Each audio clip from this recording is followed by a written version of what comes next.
తెలుగు సినిమాకు ప్రస్తుతం నడుస్తున్న కాలం స్వర్ణయుగం అని చెప్పొచ్చు.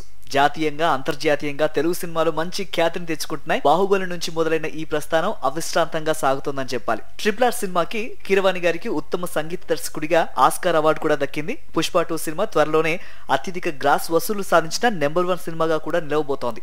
తెలుగు నుంచి వచ్చే సినిమాలు దాదాపు 1000 నుంచి 1200 కోట్ల రూపాయలు దక్కించుకుంటున్నాయి.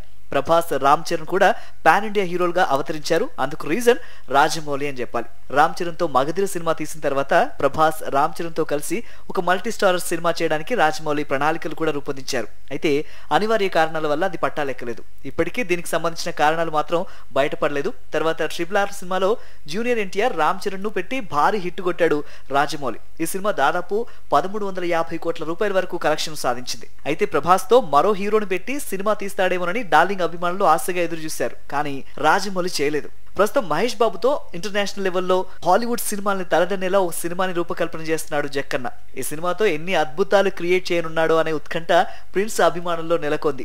రామ్ చరణ్ నుంచి గేమ్ చేంజర్ సినిమా జనవరి 10వ తేదీన రిలీజ్ కాబోతోంది. అండ్ భారీ చిత్రాల దర్శకుడు శంకర్ దీన్ని రూపొందించడంతో పాటు దిల్ రాజు ఈ సినిమాని ప్రొడ్యూస్ చేస్తున్నారు. అండ్ ఈ సినిమా పైన బోల్డ్ అనే అంచనాలు కూడా ఉన్నాయి. చూడాలి మరి గేమ్ చేంజర్ ఎలాంటి సక్సెస్ అందుకోబోతోందో.